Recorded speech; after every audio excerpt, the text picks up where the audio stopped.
Hello, welcome to this video. இப்பொழுது இந்த மாலை பொழுதில் ஒரு வசனத்தை வாசிக்கிறேன். அது ஆண்டவர் ஊக்கமளிப்பார். அந்த வசனத்தால் ஆண்டவர் நம்மளோடு பேசுவதை உணர முடியும்.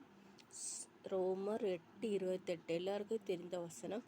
அன்றையும் அவருடைய தீர்மானத்தின்படி ஐக்கியப்பட்டவர்களாய் தேவனிடத்தில் அன்பு கோருகிறவர்களுக்கு சகலமும் நன்மைக்கு ஏதுவாக நடக்கிறது என்று அறிந்திருக்கிறோம்.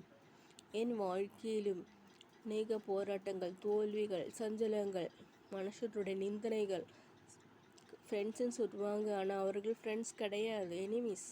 இப்படிப்பட்டவர்களுடைய சோதனைகள் என் வாழ்க்கையில் வந்துள்ளது.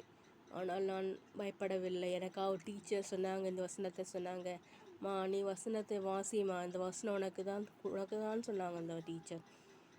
அவர்கள் கொடுத்த வசனம்தான் இது. நான் கவலையோடு இருந்த பொழுது என் மனதை ஆற்றுவதற்காக அந்த டீச்சர் கொடுத்த வசனம். இன்றும் டீச்சர்ஸ் டேயாக இருந்தாலும் அவங்களே நினைப்பேன். நான் சொன்ன வசனம் இது. நன்மைக்கு ஏதுவாக நடக்கிறது. சத்ரு நம்மளை புல் பண்ணுவாங்க, கீழே விழ வைப்பாங்க. ஆனால் ஆண்டவர் நம்மளுக்கு எல்லாவற்றையும் திருப்பி தருகிறவராக இருக்கிறார்.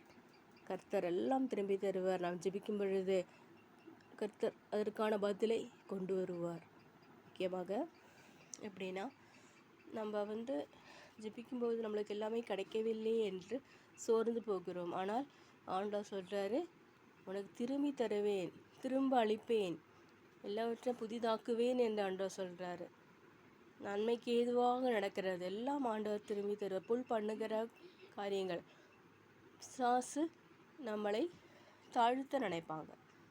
நம்மளை ஏமாற்ற வருகிற பிசாசானவன் ஏமாற்றுதலாக மனிதர்கள் மூலமாக வருவார்கள். பல வழிகள் கூட வருவார்கள். ஆனால் அதை கண்டு கலங்காமல் இருக்க வேண்டும்.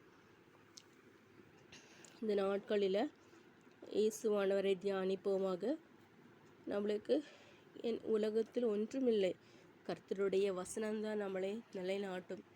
கர்த்தர் ஆசீர்வதிப்பாராக. ஆமேன், ஆமேன்.